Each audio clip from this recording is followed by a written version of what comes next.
Hey everyone, and welcome to Chef AJ Live. I'm your host, Chef AJ, and this is where I introduce you to amazing people like you who are doing great things in the world that I think you should know about.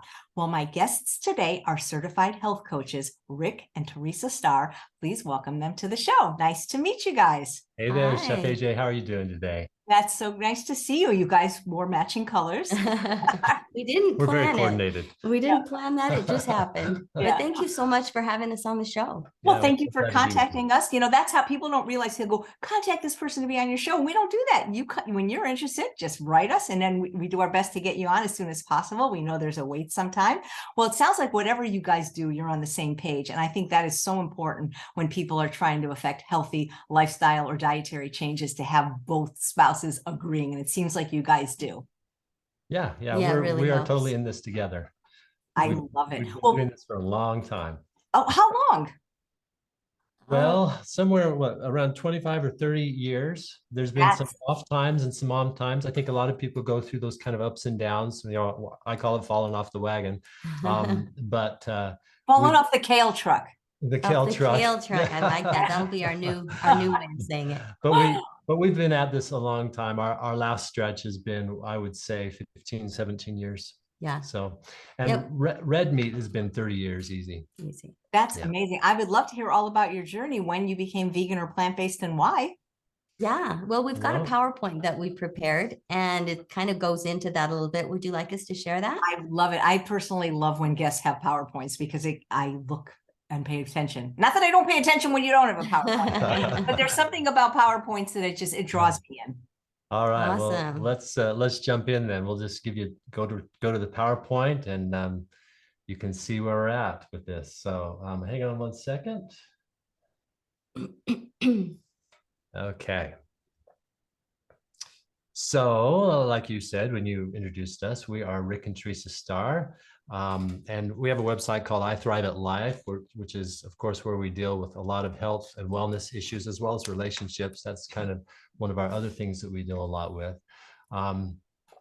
Basically, our motto is that we teach people mental and emotional techniques and lifestyle habits to help people win at relationships and thrive at life. And so whole food, plant-based living is definitely a big part of thriving at life. So that's why we're including that with our thriving at life skills. So let's go to our next slide. All right. So we love to use evidence-based, values-driven coaching strategies and really self-coaching strategies because we want people to be able to be successful on their own so that they can win the mental, emotional game of optimal weight and wellness through a whole food, plant-based lifestyle.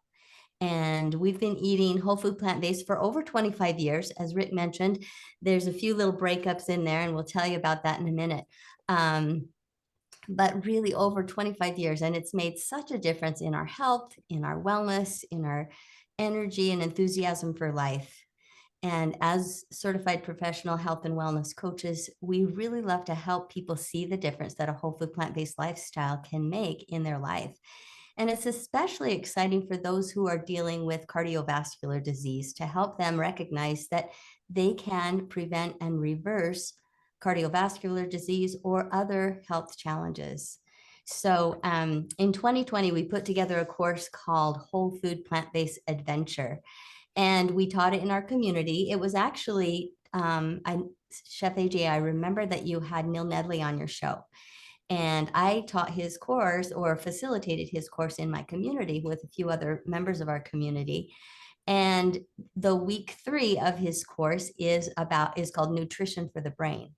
So I was the only one that was eating plant-based. And I said, hey, I really want to facilitate this one. And as we taught that or facilitated that segment or that module, people were like, what is that? Like, I don't know what that is. And so I said, hey, well, I'll put a course together. You guys want to do it? And all these people were like, yeah. So we had like 30 people, broke them up into 2 groups, and they came over to the house and we were cooking and teaching about the science. And then COVID hit. And when COVID hit, we had to take it all online. So we put that course together online, but and people loved it, and they made great progress, and they saw their cholesterol come down and their triglycerides come down. Most people really, really enjoyed it. They loved making the different foods. But what we found was that over time, now it's been 3 years since then, and some of them have fallen off the kale truck. They've, they want to do it. They know their health. Some of them have diagnosis from their doctor saying, hey, you really need this. But there's a lot of emotional and mental stuff that gets in the way when we try to make a lifestyle habit, even though we know we need to, we want to, or maybe we want to change, but we really struggle sometimes. Now, for us, where we've been doing it so long, it's not hard for us. Like, we love it. It's our lifestyle. But I think when people first start to make the change, they need some mental, emotional support, as we said, to help them win the game of optimal weight and wellness. The mental emotional game. Well, what did I say? Just win the game. Oh, yeah. The but... mental, emotional game. And also, so that they don't sabotage themselves, but really find a way to move forward. And so that's how we came to put together what we're going to share with you right now.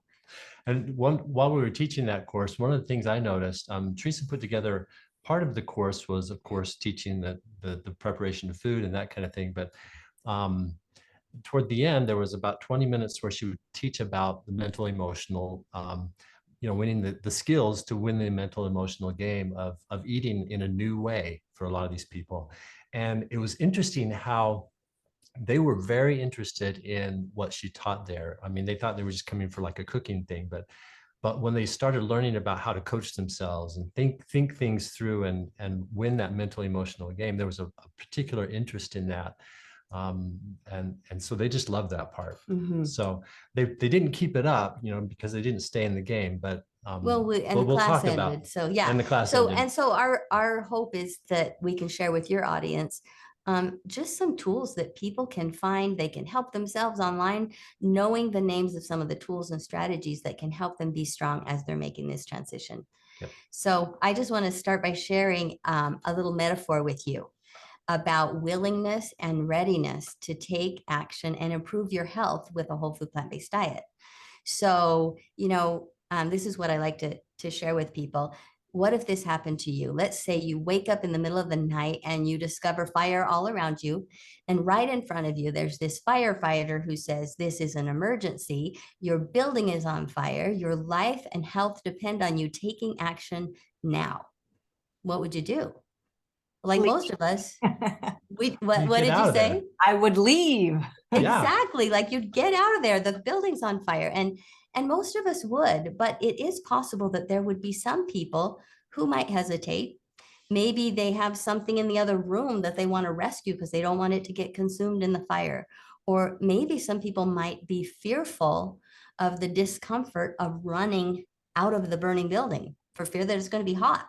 Although it's going to get hotter, so they got to get out, right? But some people fear discomfort.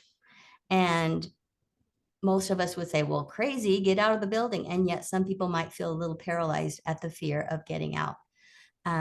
So it's possible that each of us is in a burning building in one way or another, right? We might be hesitant. We might be hesitant to change what needs to be changed because we don't like, and we even fear the discomfort that change can bring. So let's just take this analogy and bring it home to whole food plant-based eating. Dr. Michael Greger, which I'm sure many of your listeners have heard of, he asked this question: what is the leading risk factor for death in the U.S.? Well, it's not burning buildings. The leading risk factor for death in the U.S. is what we eat. It is what we eat. And people often blame heart disease on genetics, but Dr. Greger states otherwise. He says, studies shows that our genes only account for 10 to 20% of the risk. The number one cause of death in America is the standard American diet. And research shows that cardiovascular disease is largely preventable. All right. So 30 years ago, I found myself in my own burning building. It was burning and I didn't even know it. I was 29 years old and we had 3 little boys. We were living in Utah. Our home was Arizona, but we were living in Utah at the time. And one of our little guys had a very serious health condition. So we were in and out of the hospital. I was under a lot of stress without the support of our family at home. And so it was really an overwhelming time. I didn't know anything about eating whole food plant-based. I had heard the word vegan, but I thought, what is that? I didn't really know what it was. What do those people eat? They just eat salad? What? Ooh. Yeah. I just really didn't know. But here's what happened. I started having episodes of blindness in one eye. I'm 29 years old. And it was like somebody had a dimmer switch on my left eye and it would go completely black. And I'd be sitting there. If I covered my good eye, I was in the dark completely. And it would last for 1 minute or 5 minutes. The longest one was 60 minutes. And it was so scary. And I remember it happening when you were driving, and it just scared her to death. She'd pull off the road and anyway. I had one good eye, but the other one wasn't working. So it was very, very terrifying. And at the time, doctors were saying, oh, you're too young, you're 29, you're too young to have a stroke. I mean, it is a symptom of a stroke. It sounds like a stroke, or at least a TIA, a mini stroke. And they said, but you're too young. It's probably a migraine. So they treated me for a migraine and that didn't do anything. So, but they kept saying, it can't be a stroke. You're just too young. And now we know research shows lots of people have strokes when they're younger, as when they're under a lot of stress. And we were not horrible eaters, but like it would be pretty common on a weekend for us to have a half gallon of ice cream that we'd eat. Certainly pizza. Yeah, pizza. Friday night pizza. And then between the two of us, we could eat a half gallon of ice cream over the course of a Friday and Saturday night. And so, we were eating the sad standard American diet. And anyway, so tell me about your friend. Well, at work. I had a friend, he was actually my boss at work, and he was doing something like bringing 6 apples to work every day. And of course that caught my attention. And I asked him about it. He says, well, he wanted to lose weight, but he was telling me about just kind of a new way of eating, which was basically plant-based. This is about 30 years ago. So it wasn't what it is today, but as far as the information. He started giving us the information a little bit about, eating plant-based, but then also your sister, my sister turned you on to Dr. McDougall. Yeah, my sister told me about Dr. McDougall, and so my building was on fire, so I was serious about it. And for me at that point in time, I didn't have a hard time switching because I thought, okay, this is all I can do to help myself. And within, I would say, it was less than 2 months, those TIAs stopped, and they had been going on for several months. And so we were really religious about eating whole food plant-based, did so well. And then 5 years later, we got pregnant with our daughter. And, when you're pregnant, you just don't feel like eating anything and you start craving weird stuff. So we fell off the cow truck and I started, just going back to the old way of eating. And by the time I was 5 months pregnant, I started having the TIAs again. And this time I was having them in one eye or the other, which was really scary because if they both went out at the same time, and when you're sitting in the dark, you don't know if that light's going to come back on. So it was really scary. So my gynecologist or my OBGYN sent me to a cardiologist, and he listened to my story. I told him that eating a plant-based diet had made a big difference and that they'd gone away for several years. And he said, I'm convinced these are TIAs, and you need to go back to what worked for you, because he said, I can't treat you the way I would normally treat somebody. If you weren't pregnant, we'd put you on blood thinners and we'd be able to help you. But being that you're 5 months pregnant, we can't do anything about it. So he said, go back on the plant-based diet. And as soon as you have this baby, come back in. And we need to do some serious workups on you. But they had done all the tests and did determine that those were definitely TIAs. So I went back on the plant-based diet, and within about a month, the TIAs went away completely. They've never come back. I didn't go back to the doctor, and I kind of wonder if he thinks I died. I don't know, but Or maybe he thought I followed his advice, and which is what I did. I followed his advice, went back on a plant-based diet, and it made all the difference. Mhm. So, at the time, and he was able to show me I had high cholesterol and high blood pressure. My triglycerides were way high. And then he did all these other tests to actually show that it was a TIA. And yet having a plant-based diet really made a difference.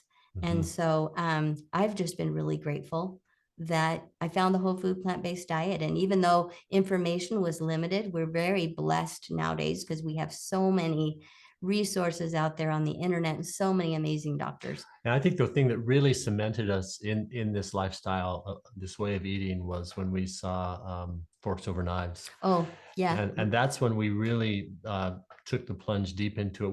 We were eating some meat occasionally, just some white meat before that, but it was very occasionally. Well, What were you back gonna up say? just a little bit. Okay. So we stayed on a whole food plant-based diet for many, many years.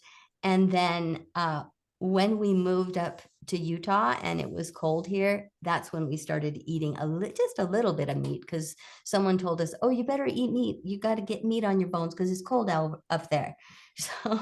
So we started eating a little bit of meat, and then we really did kind of fall off the kale truck again. But we had been doing it, I would say by that point, about 10 years. We still had one foot in the kale truck. Yeah, we were just one kind foot of in the halfway kale. off. But even doing that, I didn't start having TIAs again, but I started having really high blood pressure spikes. And that was a wake-up call. And then we had a friend tell us about, hey, we're doing this thing, Forks Over Knives. And we're like, oh yeah, what happened to us? Like 2 years Yeah, have and gone. when we watched that, it really, we watched that and it's like, okay, done. yeah. Back And that to was 17 years ago. yeah. So Wow. we've been really committed ever since then. Let's go ahead and click right. the next slide. So here, well, look what what I would have missed. The Yeah. whole food plant-based diet really did save my life. And had I not made the change, I would have missed our 5 amazing kids. We have 3 kids-in-law, 2 daughter-in-laws and a son-in-law, and we have 3 beautiful grandkids. And I might have missed that. Either I wouldn't have been here or I wouldn't have been fully here. So I am so grateful to have found a whole food plant-based diet. It's made all the difference. Not just being here, but also being here and feeling well and healthy. Before starting a plant-based diet, I never went running, and we go running all the time. We have energy to do that, and it's just amazing. Yeah, it's been great. Yeah, so I just really know that the choice is mine. It's been ours, and even though we fell off the kale truck, we're back on, and we're back on to stay, and that's why we like helping other people. Maybe if I would have had some emotional, mental tools, I might not have ever fallen off the kale truck. So that's why we like to share our message that we share. Excellent. So yeah, so now we're back to that the analogy, the metaphor of the fire, but really it's the fire is within us. What's going on with our own health, and what are we willing to do, and how can we sustain that lifestyle mentally and emotionally, so that we can keep going until it's really cemented in our lives. So. And I know your audience is very, very familiar with all of these numbers, that the cardiovascular disease is the leading cause of death. Hundreds of thousands of deaths every year. It's the 3rd leading cause of death worldwide.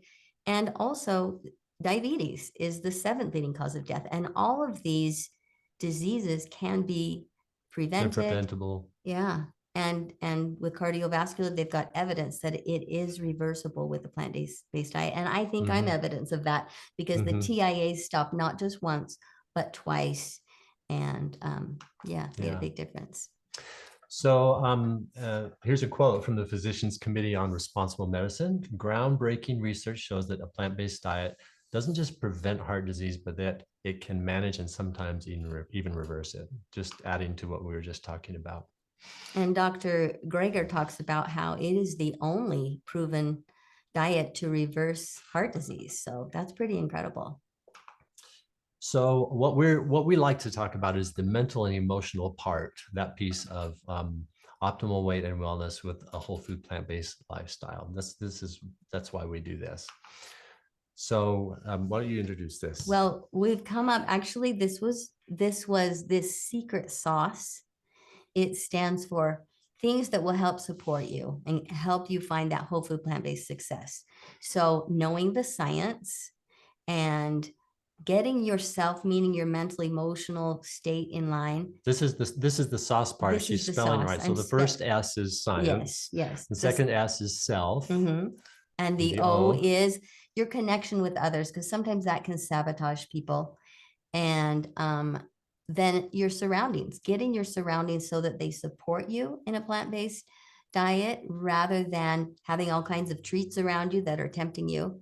And then the last one is skills. It's so important to learn the skills that make living a whole food plant-based diet easy. And so that's what we're going to dive into right now. So let's start with the first S. Just real quick, Noel, the kind of the opposite of this is a lot of people approach change in their lives with just kind of a willpower mentality. I'm going to muscle through this and I'm going to do this, and this is the way it's going to be. And studies show that just approaching a change in your life with just willpower doesn't work as well as basically setting up your life for success, setting up your surroundings, your relationship with others, setting it all up so that you have an environment that you're living in that promotes the success of the change you're trying to make. And so that's what the secret sauce is all about. So let's get saucy. Okay. All right. So the first S in sauce is the science again. And so this is the science of whole food plant-based nutrition. It's also the science of positive psychology and coaching that can help you be successful. So this is just a handful of the many doctors, experts, and nutritionists that are out there really helping us. There you are, Chef AJ. Chef AJ. Because you're one of those experts that's really out there supporting people, making it easy for people to be successful at this lifestyle that is going to benefit them for the rest of their lives. So thank you. It's an honor to be next to Dr. Clapper. Well, we owe so much to all of these doctors and nutritionists and experts and to you as well, Chef AJ, because you're doing such great work with a podcast a day is just incredible. So yeah, that's amazing. We are amazed with all the work that you do and the summits and everything. So thank you. But not only that, Harvard as well supports this idea. They recently put out a mini course called A Guide to Cognitive Fitness. And your number one health goal is your cognitive fitness. And look what they've listed as number one: eat a plant-based diet. Wow. It's above exercising regularly, above getting enough sleep, and above managing your stress. Up at the top, they put eating a plant-based diet. We're like, go Harvard Medical School. Thank you for validating this. Yeah. Do you want to? Okay. Yep. So let's talk a little bit about the science. What we really want to do here is build up your why, or the evidence of why whole food plant-based is good for you and how it will improve your health.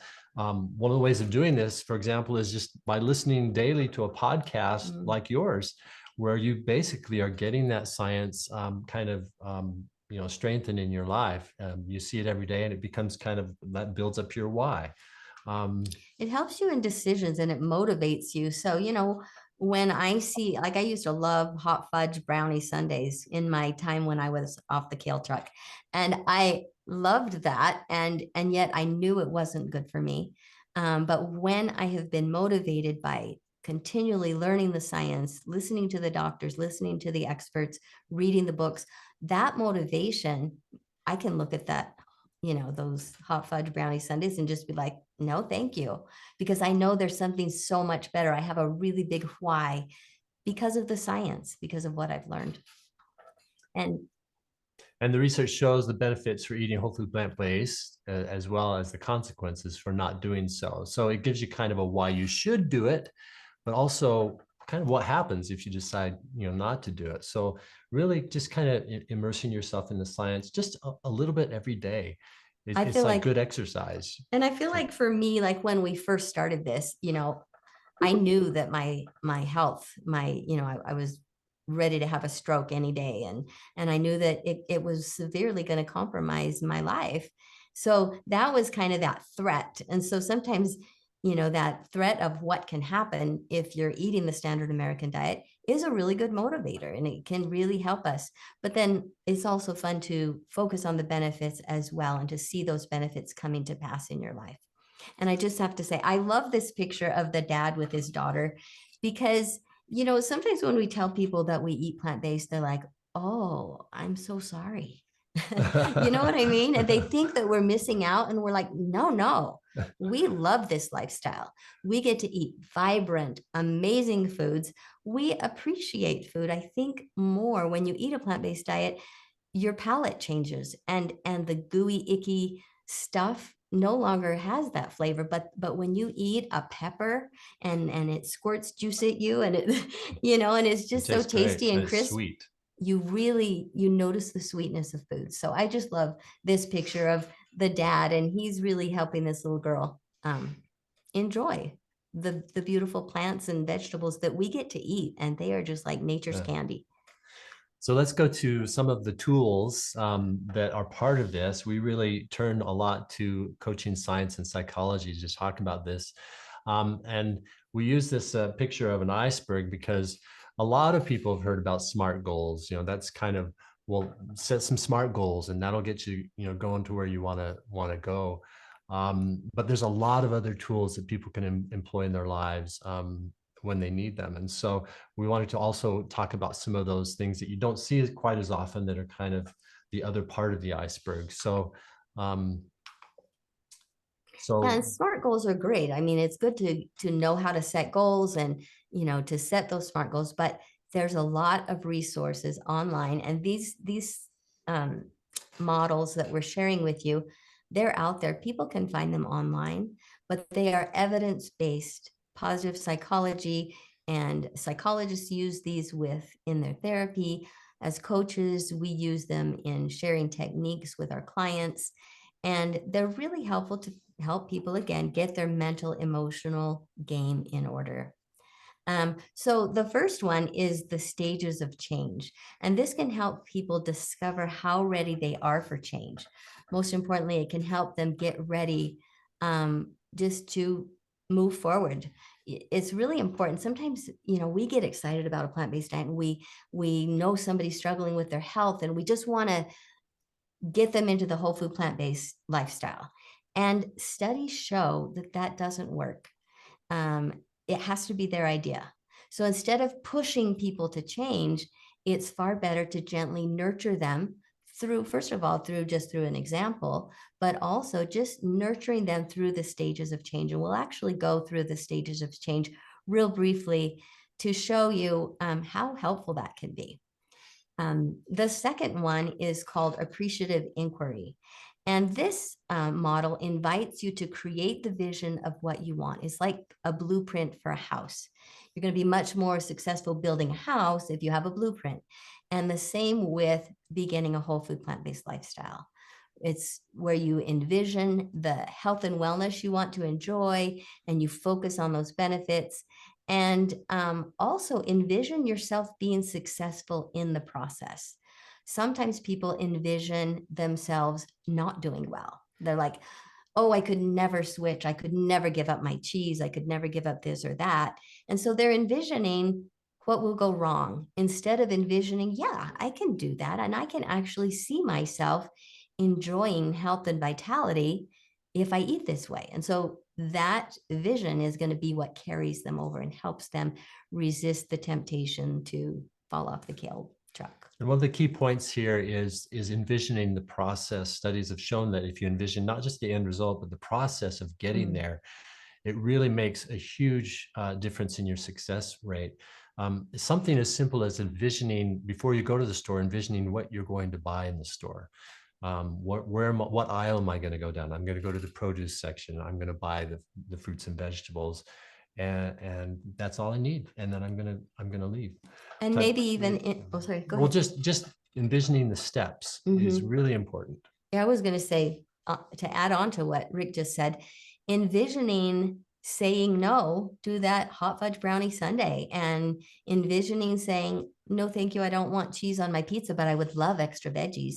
Even envisioning down to those steps can really make a difference when you're confronted in the moment. So ahead of time, you're envisioning, and then in the moment, you're strengthened by having envisioned that success. All right. And the next tool that we often refer to is cognitive behavioral techniques. And in the world of psychology, this is kind of considered the gold standard to help people gain an awareness of their own thoughts and their emotions and their behaviors, and how they can kind of reframe them toward an improved health and wellness outcome. That's cognitive behavioral technique. And then the next one, why don't you talk about the next one? The next one is called ACT, and it's acceptance and commitment techniques that help you focus on your values.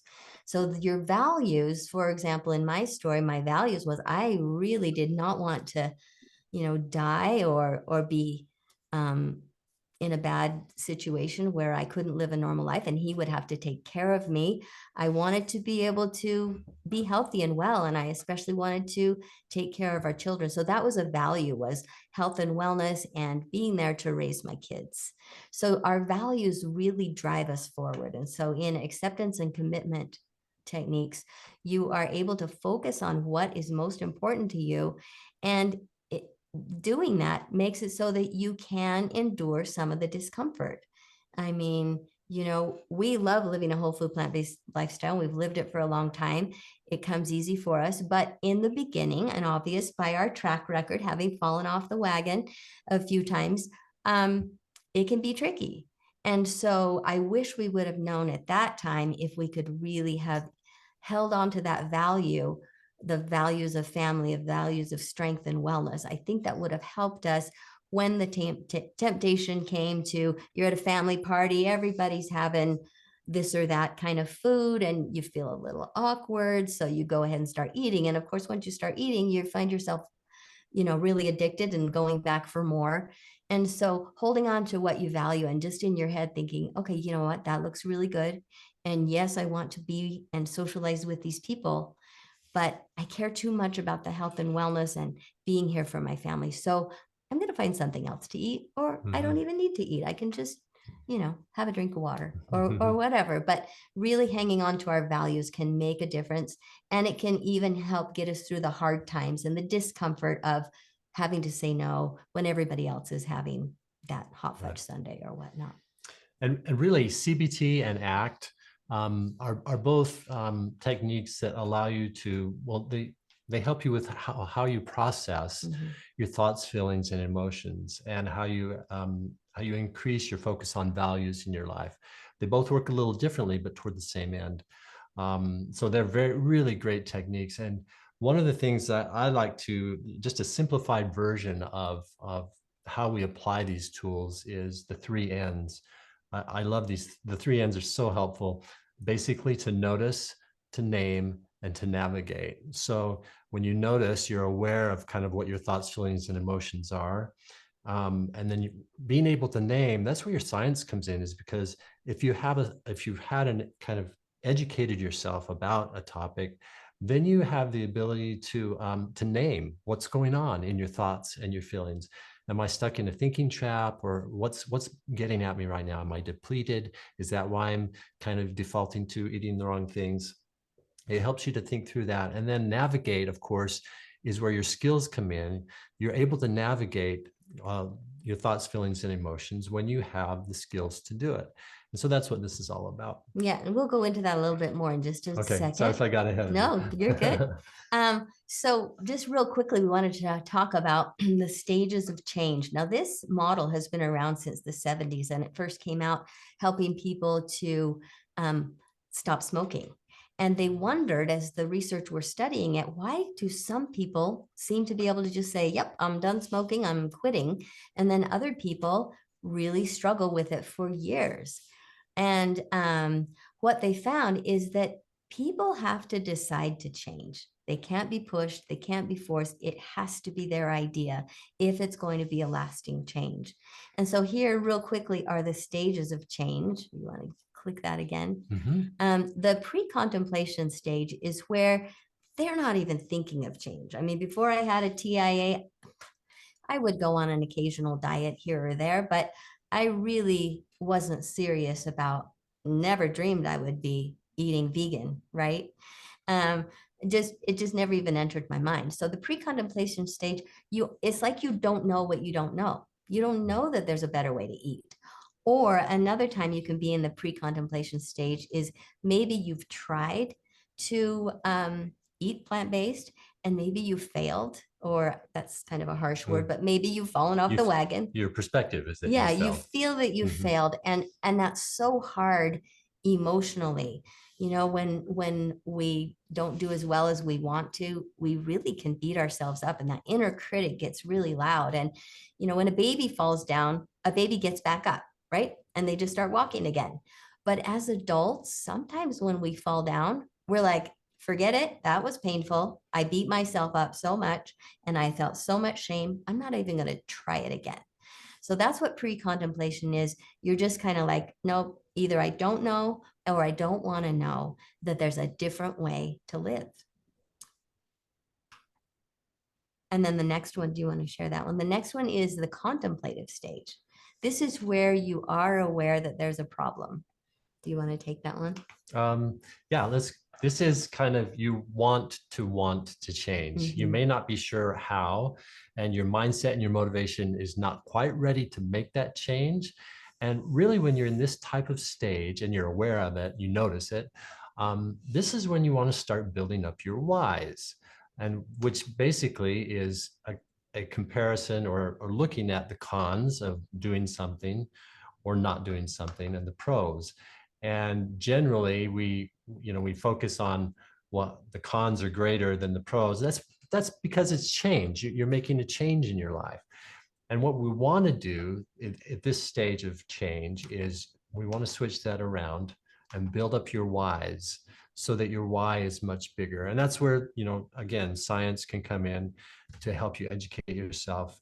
But not only that, just thinking about things like, the picture of our family earlier, thinking about those type of whys, your own children, your grandchildren, wanting to be there for them, wanting to be having a quality of life as you continue to age.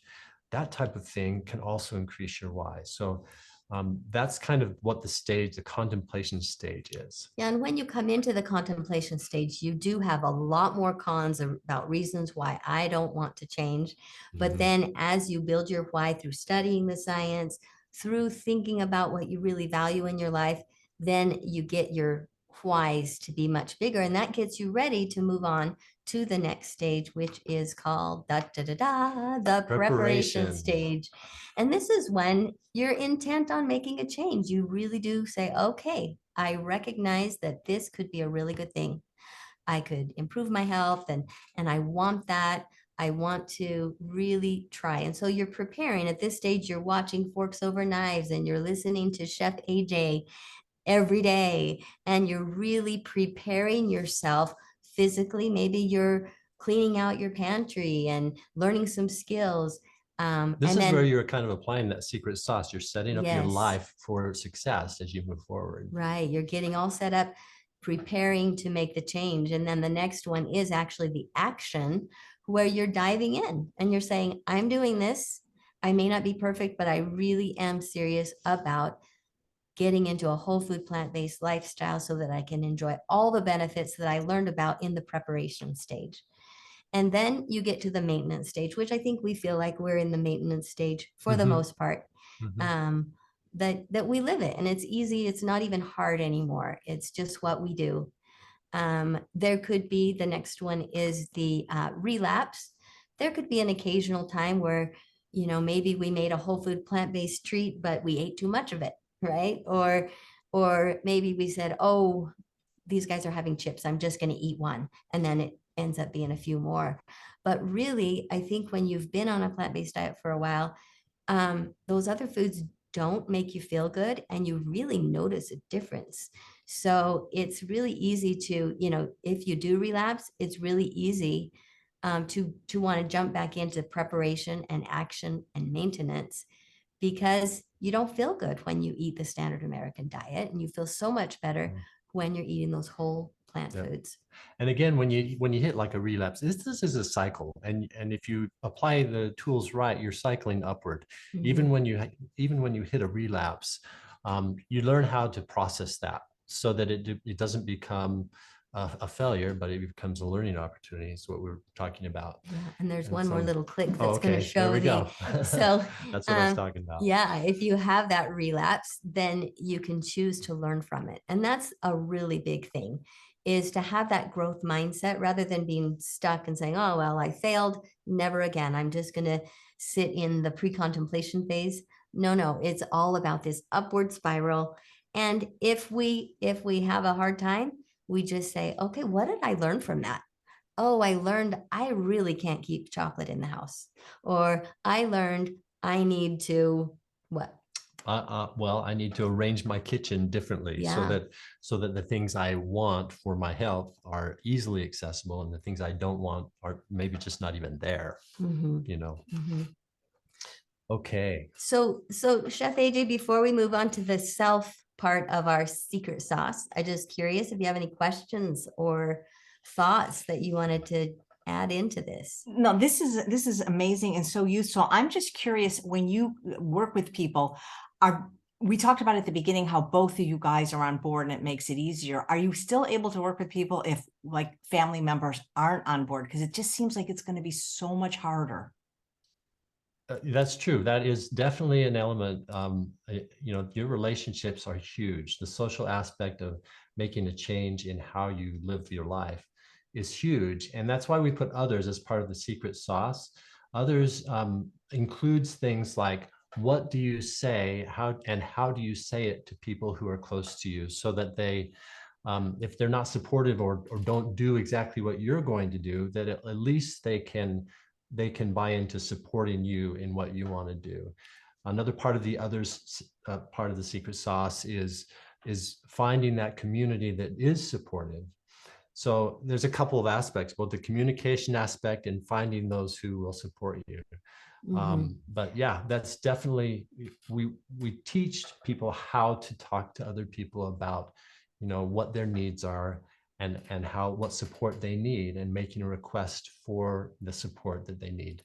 And also, yeah, we'll dive in a little bit deeper. We won't go super deep on that one because the self one is the one that we're going to have some real meat on that one. But we will go a little bit more into the others part, because that's a huge part. And in fact, that's one of the parts that derails a lot of people when they're trying to start a whole food plant-based lifestyle, is the others within their home or they're in It's their huge. community. Yeah, I mean, So, when you go to like a family reunion or a social, a party or something, and everybody's kind of eating one thing, and you're kind of hanging back a little bit, or you're just you're building your plate a little differently than they are, you get comments. Oh, yeah. We've all experienced it. People say, hey, I noticed you're not eating the the meat or whatever, and yeah, I eat whole food plant-based, and it's interesting the different reactions you get from people. Sometimes they feel judged immediately, and you haven't said a and you thing. haven't been judging them. And sometimes they make funny comments, and of course, where do you get your protein always comes up. Or sometimes But people say, why don't you eat protein? And Yeah. we say, oh, we do eat protein. it's everywhere. It's a plant-based protein, but we eat protein. Well, where do you get protein other than meat? I mean, a lot of people really don't know. So yeah, it's quite a balancing act. And we'll talk a little bit more about that in a bit. But I just was reminded of a story when we first moved back to Arizona. We went to a party for our church. It was just a gathering, and people had been cooking roast beef all day in the pits in the ground, and it was this really big deal, this barbecue. And we come in there and we get the bun and we put the lettuce and the tomatoes and the peppers on it, or whatever, whatever veggies they had. I can't remember, cucumbers, who knows. Mhm. And we made these wonderful veggie sandwiches that we didn't feel deprived at all. In fact, honestly, when I look at meat, it is repulsive to me now. And it didn't start out being that way. Mhm. But I just was like, and didn't look at it because it kind of made me sick. The barbecue sauce smelled good, but the meat was really grossing me out. So we were both totally content. And people were just staring at us like we were from another planet. This was a couple of years ago. Yeah, it was about 20 years ago, actually. And they just thought we were so strange. And so we just have to have a sense of humor is a really big thing. And I think it's so important not to make them feel judged. Let them know, everybody, I think otherwise a wall goes up. And I think if the wall goes up, you don't have even a chance to be an example or an influence. But if you can keep a friendly relationship, that can really help. And the pendulum has swung a bit on that now. I think you can go to pretty much almost any restaurant and you can order something off menu or make some, ask them to create something for you that meets your dietary needs or desires. And a lot of times we get, instead of reactions now, we get good, really interesting, good questions about, wanting to know more about it. And so I think the environment has changed a little bit, and we really welcome that. We like that a lot, and a lot of people we know, of course, know how we live our lifestyle now, and so they're very supportive, and We just don't really even. But sometimes it takes a while. Yeah. All right. takes a So while. All right. we'll We'll move jump on. it back into that a little bit. So let's talk a little bit about self. Let's do one more click there. All right. So self is where the mental and emotional game begins, but in ourselves is also where that mental emotional game can be lost if it includes the following selfies: self-judgment, self-criticism, self-condemnation, self-loathing, or self-sabotage. When we're beating up on ourselves, it's not helpful, and it makes it really hard for us to make a change because we are too busy beating up on ourselves. And just think about how you feel when you kind of cycle through those words and read them in your mind, and then compare that to this, because self is where the mental and emotional game can be won. We've created what we call the self-love, compassion, the wheel of self-love, compassion, and care. And this is a little bit different. These are different selfies. Yeah, right? these selfies are supportive. So when you're self-awareness, you're willing to see things as they are and notice without judgment where you are, what gets you stuck, what strengths move you forward. And you're aware of your thoughts and your feelings and your attitudes around food and around weight and around health. So it's just a mindful awareness of where you are. And then that leads to the next one, self-acceptance, loving yourself right where you are. And that's crucial, not judging ourselves. Sometimes when we're not where we want to be, we have this inner critic. Everybody does. This inner critic that just wants to beat up on ourselves. And through social comparison, or maybe the bathroom scale doesn't have the number that we want it to say on a particular day, or we don't like our clothing size, or maybe we feel shame about those things, or even it's easy to feel shame about our health status. If we're not doing well and we're not healthy, it can really be easy to beat up on ourselves. But it's so much better if we have acceptance of where we are and we lovingly accept and value ourselves. We're still a valuable person, worthy of our own love and esteem. And so just really accepting, not basing how much we accept ourselves on anything else, but just that we are a valuable human being who deserves to be loved, and especially loved by ourselves. Which is the next point, self-compassion. And applying self-compassion to yourself. This is really a healthy starting point. Self-acceptance and self-compassion is a healthy starting point for any change. Loving yourself where you are is a great place to start to love yourself into changing and becoming more, what you want to be. And then, of course, self-care. Now, self-care isn't, it might be a little bit different than what it sounds. Self-care is where you take the initiative to care for yourself in a way that helps you to improve. How would you say that? Yeah, self-care is actually about, doing for yourself the things that you need to do so that you can live the life you want to live.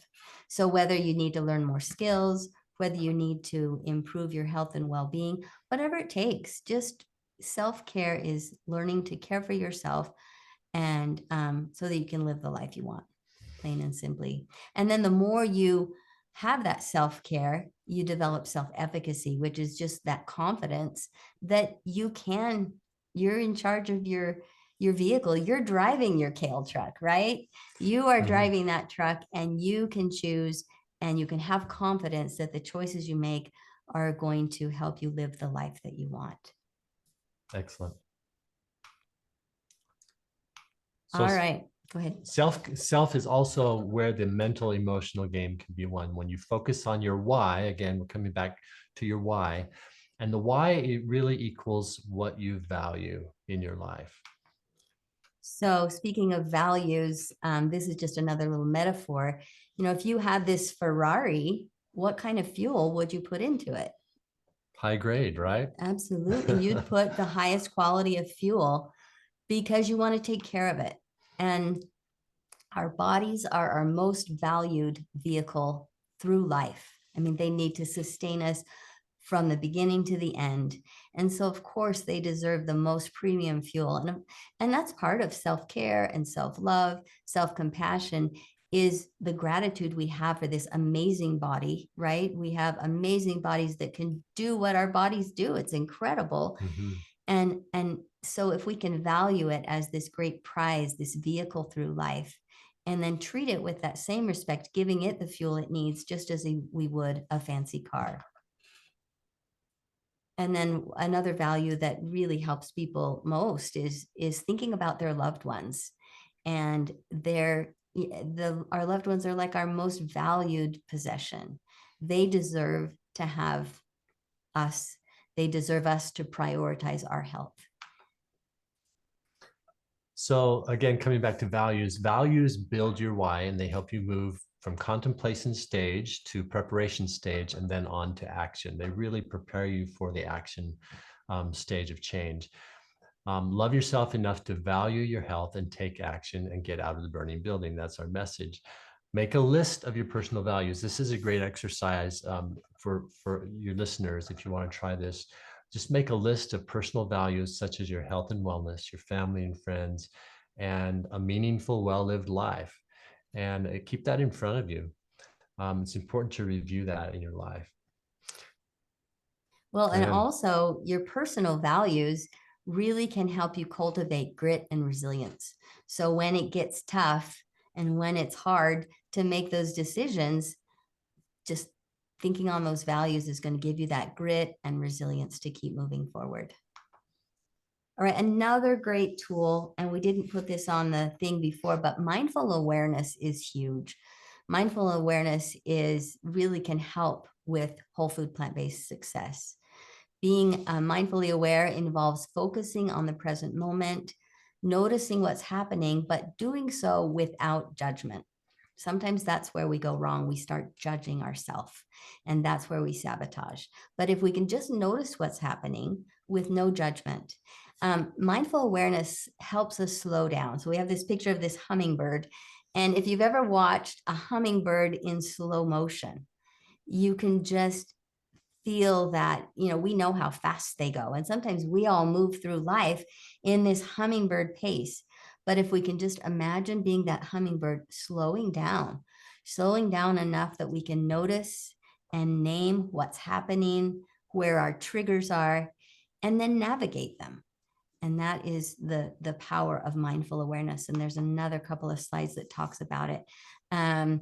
So here's the thing, and this is where mindful awareness comes in. If we know how good a whole food plant-based diet is for us, why is it sometimes so hard to make the change and sustain the lifestyle? What gets in the way? And so if we have that mindful awareness, we can analyze our thoughts and say, what's going on with me? Oh, I'm having a fixed mindset. I'm saying, or maybe I'm having thinking traps. I'm in a thinking trap. A thinking trap is like, I never have been good at sticking with a diet. I don't do hard things. It's just too uncomfortable. And that's a thinking trap. It gets us stuck and keeps us from progressing. But we don't always notice the thinking traps unless we take time to have mindful awareness. And that is the power of it. And so another question that's really powerful is just saying, what else might be true? Maybe I can learn to do hard things, so you can answer your own question. When you find yourself in a thinking trap, just say, what else might be true? I guess I could learn to do this hard thing. Yeah, that curiosity and that growth mindset really help.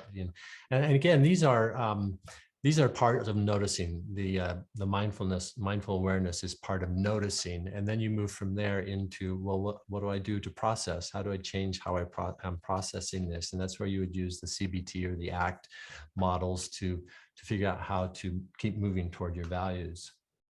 All right, so a little bit more on mindful awareness. Are you familiar with Viktor Frankl? He was a Holocaust Oh my victim. gosh, that's my favorite book of all time is Man's Search for Meaning. I know, right? Just the things that he chose to, he was really focused on his values. When you think of it, he wanted to see what was the difference between people who thrived and people who languished.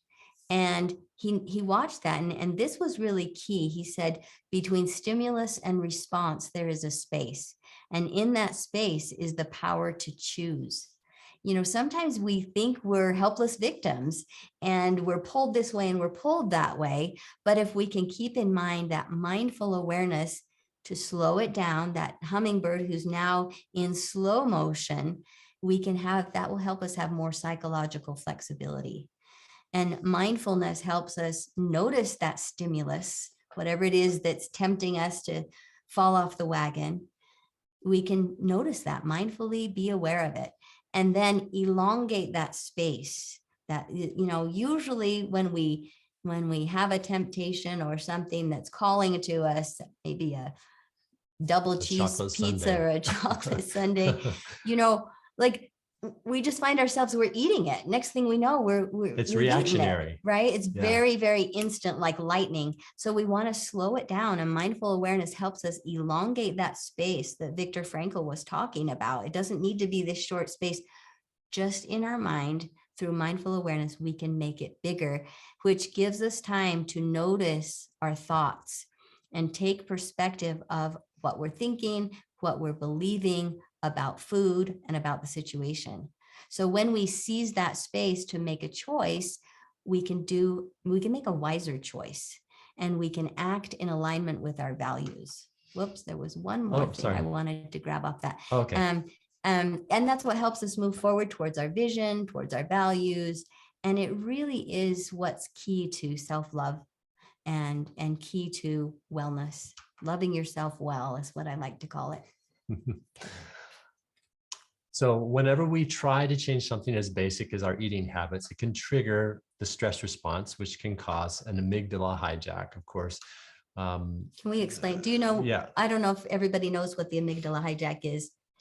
No, you better tell us. Okay. So do you want to tell it, or do you want me to?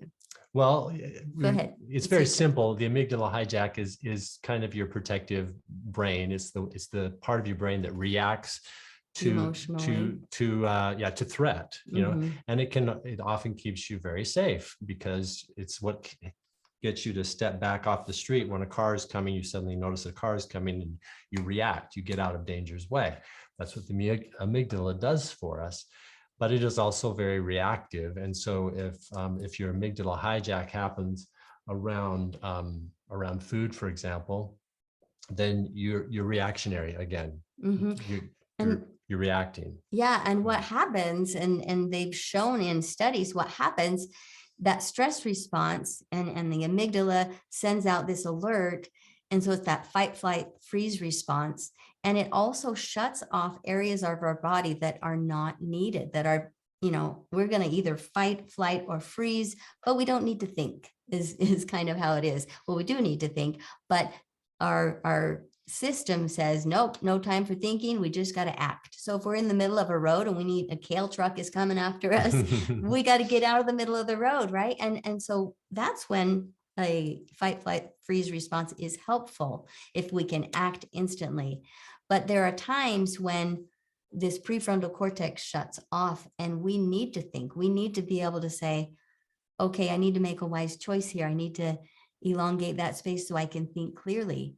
But stress can actually cause it so that we are not thinking as clearly. Maybe we're feeling stressed, so we grab that bag of chips, and before we know it, we've eaten that whole bag. And then we kind of come to from our amygdala hijack coma, and we're like, oh my gosh, I ate the whole bag of chips. What? It's like, and so that stress response, if it kicks into this amygdala hijack where we're just not thinking, and that is something that we have to really watch closely for. So this Mhm. stress response, go ahead, I'll let you finish because I took over. Sorry. Well, no, the stress happens when you're trying to make a change from Yeah. the status quo, what you normally do, and then you want to take a detour and do something different. So stress happens. Mhm. And so when that stress happens, again, if you have the tools in place to be mindfully aware of it, and then know how to name it, I'm in stress right now, or I'm depleted, I'm feeling stress, I can feel my body wanting to react and go eat something that I don't really want to eat. And then navigate it using the skills that you have built up in your life. So again, the antidote here is to stay focused on your values as you build up new neural pathways. So there's a lot that we've learned in the last few years about neuroplasticity. You know, it used to be that people thought they were stuck. Something bad happened in their life and then they're stuck in that trauma phase. But we now know that our brains have neuroplasticity. So when we learn a new habit, it can override the old habit. We're not stuck in that old habit forever. We can change and build these new neural pathways. So staying focused on our values can help us build those new neural pathways, which can be healthier.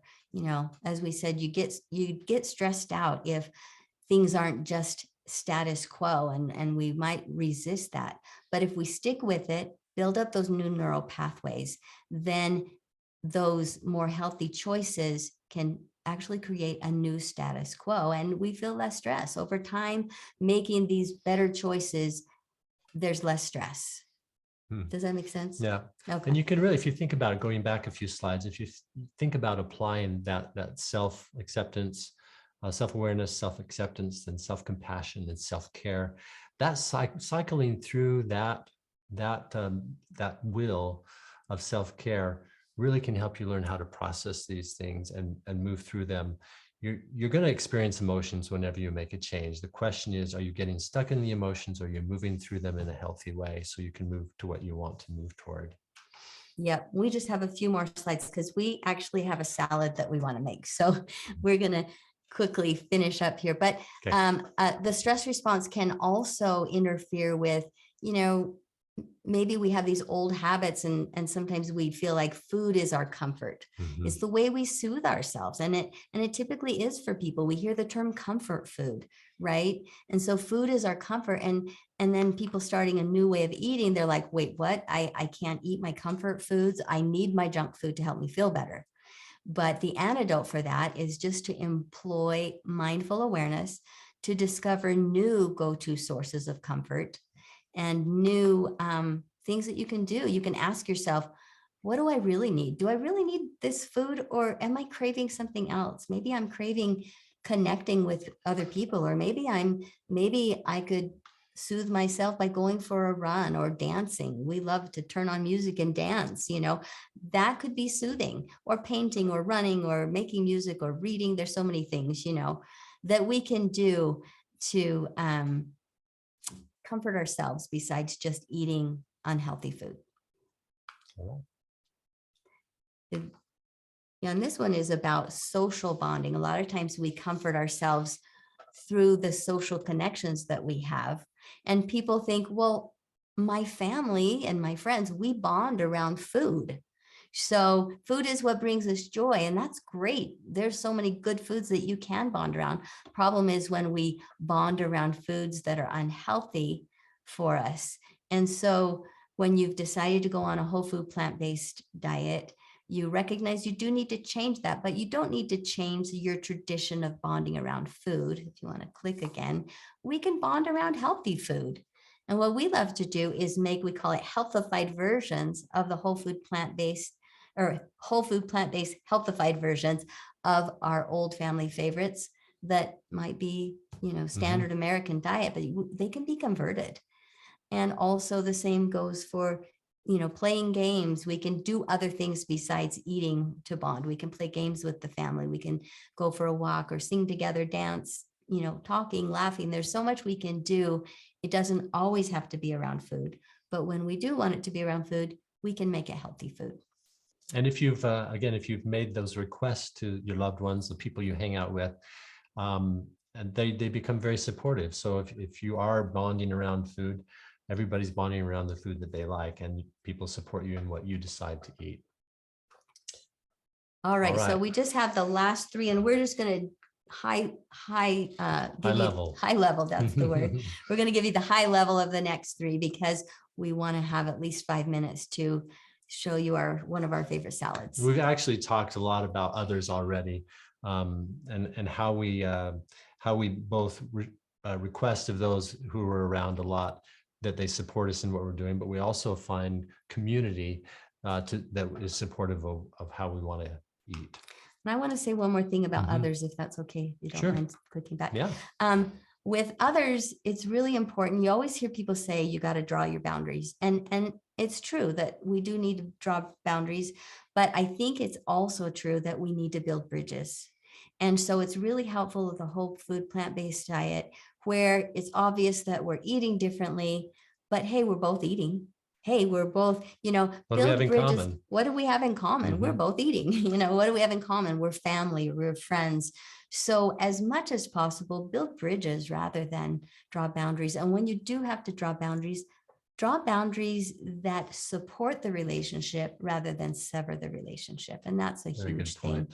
And then we love nonviolent communication, and we share that a lot with our clients. You can learn about that online as well. And that's just where maybe you feel like somebody has crossed your boundaries, you can express to them what you need in a way that doesn't seem confrontational. And so you can or judgmental. Right. And you can save the relationship by being able to communicate in those ways. So developing healthy communication skills.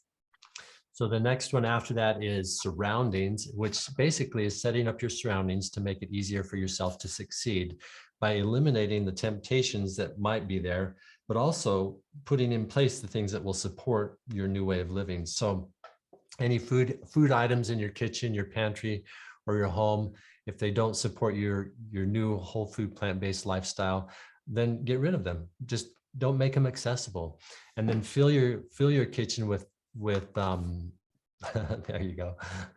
Fill your kitchen with lots of healthy, whole food, plant-based meal options, both snacks and full meals that you can turn to whenever you want to.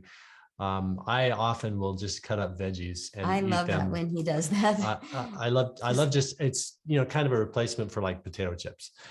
Cutting up cucumbers or cutting up even slices of a sweet potato and eating it raw is really good. And you'll just have this beautiful tray of veggies, which is just so nice to be able to, sometimes you want a snack and there it is. It's so easy. It's right there. Easy to grab. No cooking required. It's just cut it up and you've got like finger foods that can last you all day. It's amazing. Yep. Okay. So that's setting up your surroundings. Next is the last one is skills. You go ahead. Well, skills, we've talked a little bit about some of the, notice, name, and navigate. Navigating is where you're employing the skills that you've learned basically in cognitive behavioral techniques, or your appreciative inquiry, where you're envisioning what you want in your life, or act skills that lead you toward your values and help you to diffuse the things that are the thoughts, feelings, and emotions that are working against you. Helps you to diffuse those and refocus on the values, what you want to move toward in your life. Those are the skills that we're trying to create with these techniques. But there's also skills such as learning how to cook plant-based. So many people say to me, well, how do you fry your onions? It's like, you just stick them in a pan and you fry them. You don't even need water. You just can fry them in a pan. And who knew, but you can, and you don't need oil. And learning how to cook with natural sweeteners rather than sugar and refined products. Learning how to do batch cooking so that supports you. You're not slaving over the stove for hours and hours every day. You've done some batch cooking, and so you have foods that are already ready. So just learning those practical skills, really making it fun is so great. Making it an adventure, a whole food plant-based adventure where maybe you learn to cook foods from other countries and just all of that can make it fun and enjoyable. You're building your skills And it doesn't need to feel like a chore. It can just feel like a great adventure that you're going on. Okay. So with just a little support from your sauce, meaning your science, self, others, surroundings, and your skills, you too can win the mental emotional gain of optimal weight and wellness with a whole food plant-based diet. And that's the message that we love to share. And thank you so much for listening. We just want to quickly show you, it's not really cooking our salad because it's more like assembling. Do we have time to do that, Chef AJ? Absolutely, you sure All do. right. Okay, we'll just do a real quick assembly of something delicious to eat. I'm Let gonna me go stop grab my sharing, so tray. give me a second Okay. while I stop the share. And Chef AJ, do you have any questions or thoughts on any of that? Other than it's just fabulous, because a lot of times people just focus on changing the diet, but not all the aspects that you talked about that go along with it that make it difficult for some people to make the change. Thank you. Yeah. Yeah.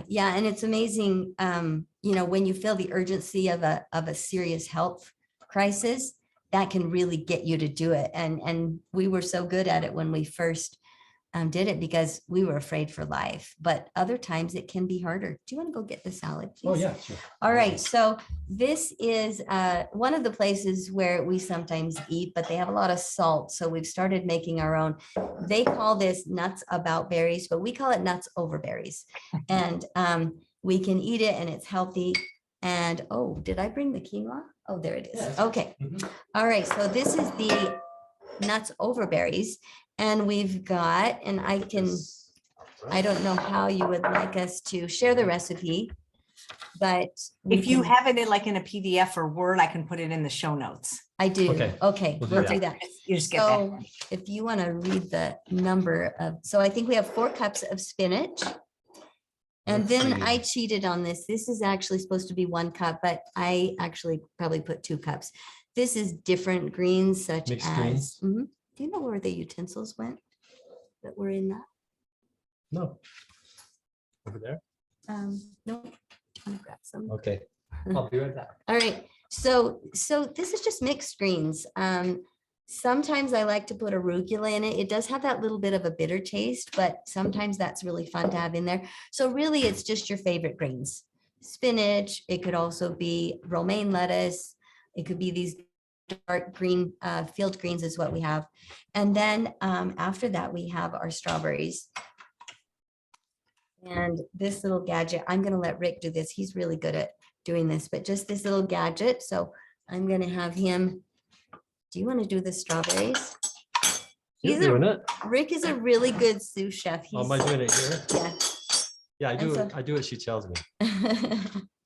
All right, so you go ahead and do that.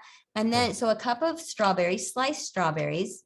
And then we have a cup of blueberries. And basically we are just assembling this salad, pouring in the blueberries, pouring in the cup of blackberries. And then now I know Dr. Esselstyn says if you are worried about cardiovascular issues, you probably don't want to do a lot of nuts. Okay. And so I'm putting in a few nuts, but you really have to be careful. I'm not even going to put all of the nuts that are there. I feel like that's probably enough. And then pumpkin seeds. So those were almonds, slivered almonds, and then pumpkin seeds. And then we've got our strawberries, and you get to go ahead and add that in. All right.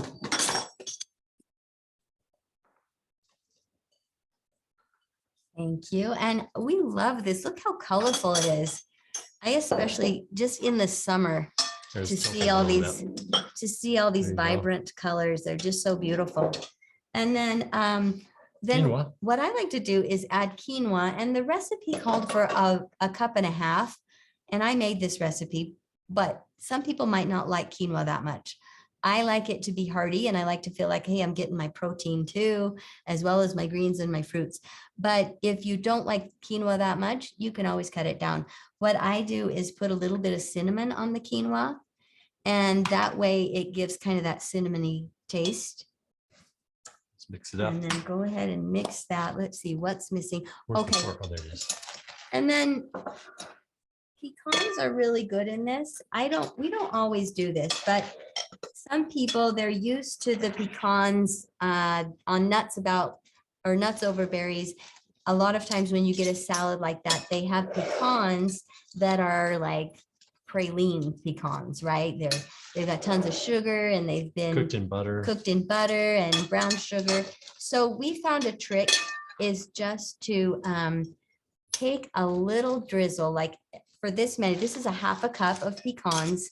And I just took 1 teaspoon of maple syrup. Yeah. That was, the real maple syrup, just 1 teaspoon for the half a cup. And I just stirred it and stirred it and stirred it, stuck it in the oven for just a few minutes on 350.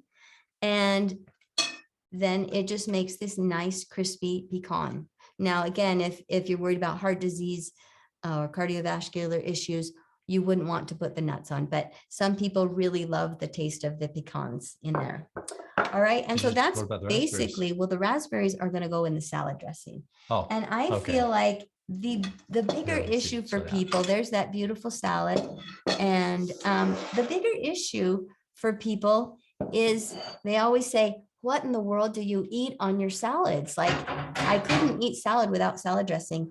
And the funny thing is, we pretty much don't eat salad dressing because we love the taste of the fruit. We love the taste of the greens. But for someone who's just starting out, and really that sauce, again, we're back to the sauce can help. And so if the sauce helps make it more enjoyable for you, make that salad dressing, but it doesn't need to have oil in it. So we're going to go ahead and make this raspberry vinaigrette. We've got our little bullet here. I guess you can see that. All right. Here. Let me move these. I just pulled these out to show you. Normally the recipe calls for red wine vinegar, but I found this one and so we're using this one today. It's raspberry infused vinegar, which I thought that's kind of interesting. And it actually has a really good flavor, raspberry infused vinegar. That sounds delicious. Who makes it? Well, this one It was looks like private selection, so maybe that's a Target. like thing. a Is that Target? Fry's. I think Or it's no, Fry's or Kroger. Smith's or Kroger. Like a Kroger brand, I think is private selection. But it's really, really tasty. So we're using that one today. Do you want to do the honors of, here's a cup of freshly washed, all of these fruits, of course, are freshly washed ahead of time. And I got a story about the spinach, but I'll tell you in a minute. If you don't wash Just your happened spinach. today. Yeah. So there's the raspberries. It's a half a cup of water. That just helps it mix. And then I did the maple syrup, 2 tablespoons, but you really could use dates. Since you're going to put it in the bullet anyway, and you're going to blend it. I like to use one, if they're the big dates, I'll use 1 date is equivalent to a tablespoon of maple syrup. And it may not be quite as sweet. I'm not going to pour all of that. I'm just going to pour some of that in there. But yeah, so my new favorite is to use the dates instead, but we were in a hurry and I didn't have some good dates on hand. So again, 1 large date is equal to a tablespoon of maple syrup. And then here is it calls for 2 teaspoons. It calls for 2 teaspoons. And Rick doesn't like vinegar, but I actually snuck 3 teaspoons in there. I'm okay with vinegar. You're okay with that now? Oh, wow. He's raspberry vinegar. Sure. Yeah. Okay, good. And this is amazing. I mean, when you watch this, and hope I don't splatter all over myself because sometimes it does. It's gonna be noisy. Excuse the noise for a minute.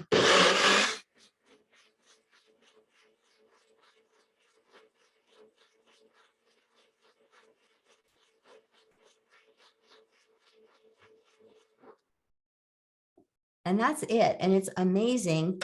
Just raspberries, vinegar, water, and a little bit of sweetener. Tightened out. Well, I'm glad you tightened it. Otherwise, it might have ended up all over me. There you go. There you go. And isn't that beautiful? It's the most beautiful color. Beautiful color. Well, beautiful color. And it's so tasty. I wish we could share it with you, Chef AJ, because just the smell, it's so tasty and so fresh, and it'll keep a couple of days in the fridge. We don't pour it on the salad until we're ready to eat it. Otherwise, you can't have leftovers of the salad. So we wait and we pour it on right before we eat it. So you get your berries, you get your greens, you get your quinoa, your whole grains, protein. Yeah. It's awesome. Yeah, so this is one of our favorite salads that we eat in the summer. We want to end with a little funny story real quick. Do you want to grab that plate? So as I was measuring out the spinach, I have to confess, I don't always wash my greens, but I'm going to from now on because Can't really see it. I don't think it's hiding. As I was putting this salad together, I found a little, oh, you can't really see it. We needed an up close picture. It It's was a a bug. ladybug on my spinach. So I am now, from now on, vowing that I am going to wash my spinach. Usually I'll just take it out of the container and I figure they washed it, but It says on the package, washed 3 times. yeah, but yeah, I would highly recommend from now on. Apparently you need that fourth. Hey, but ladybug is a lot more pleasant than other things you could have found. Yeah, it's That's true. true. But you know, I don't eat animals, so. Absolutely. Well, Rick, I know you said you didn't love vinegar, but just for being on the show, you get 2 free bottles of California balsamic, and you might find a flavor in their repertoire that you actually like. Oh, And absolutely. we actually do love that. We have tried that. Yeah. It's so delicious. Nice. Thank you. Thank you so much. Just one more question, because people always want to know what healthy people eat for a day. So maybe you could take us through breakfast, lunch, dinner, and exercise habits. Yeah. Yeah, sure. Let's see. Why don't we'll both go. Okay. Okay. Well, together in the morning, we eat oatmeal, Yeah. basically. And usually with a nut milk over it. And we usually have either berries. We almost always have blueberries. We have bananas. Also, we'll slice up apples or pears to put on there. We usually put flaxseed. We put pepitas, pumpkin seeds. We put, sometimes I'll add chia and hemp seeds to it. And then we'll put a little cinnamon on there as well. That's always good. What It's other kind of like varieties our do we do? oatmeal sundae. Well, in the Yeah. summer, if we have peaches, we love peaches on there, kind of a peaches and cream kind of thing. Rick loves to put raisins on his, and I think raisins and bananas don't mix, so I don't put the raisins on mine. I just put it all on there. I don't care. He's just got this big, beautiful bowl, and it really is like an oatmeal sundae. So- As far as exercise, we try to exercise every morning, 3 mornings a week. We go running, and then Yeah. 3 mornings a week, we each do our own weight training We'll run 3 miles on Tuesday, Thursday, and Saturday. We'll run 3 miles together. Run, walk. Sometimes we'll walk part of it uphill if there's an uphill. kind of and then like we'll intervals. run the other parts. Mhm. But and then then we'll do weight training, strength training, the others, or high intensity. And then lunch. Yeah, well, Mm. lunch, I usually just make like a veggie sandwich, maybe some hummus and some veggies, or just a veggie sandwich. I'm really simple on the lunch part. And then dinner. And lunch. Oh, go ahead. What do you do? Lunch, I'll eat something like this, basically. Yeah, yeah. With some whole wheat bread. Yeah, because he has So a that's- beautiful salad bar where he works. Mhm. And so he just can load it up with all kinds of incredible stuff. I really put a lot of stuff on there that she's just like, that's not a salad. Well, he that's mixes just a the big beans mix of with stuff." he But- mixes the beans with the strawberries. So, But we laugh about our differences. But I put a big thing of greens in the middle, and I'll put other veggies on top of it. But on the corner on the side, I'll put, this is like my fruit part over Yeah. here, and then on this side is kind of my beans and quinoa part. So it's like all in the same container, but it's just separated. So it's it's like a meal. And then for dinner, we keep it really simple. I would say most days of the week, like I do plan it out, meal plan for the whole week. We eat leftovers at least 2 or 3 days a week, probably mostly 2 days a week. So I'll make something, if I make something really fancy, I double it. So kind of a batch cooking thing so that we can eat it again. Or if I cook potatoes, I'll cook a lot of them so that we can have a potato bar one day and maybe a potato salad another day. And so we Mhm. kind of do a little bit of the batch cooking thing. But rice bowls, Yeah. Mexican food, Pasta. Italian pasta. Mhm. So You can make every type of food. yeah. Yeah. You guys are great. If people want to work with you or learn more about you, I'm sure you're going to give us everything for the show notes, where they can find you, social Absolutely. media, your website, and all of that. Yeah. Well, thanks so much for having us on your Yeah. show. Thank you. Chef I AJ. learned so Great much. to I'm going to meet watch you. this presentation again. Thank you so much. Thank you so Thanks. much, Chef AJ. Take care. My pleasure. And thanks all of you for watching another episode of Chef AJ Live. Please come back tomorrow for another fabulous guest.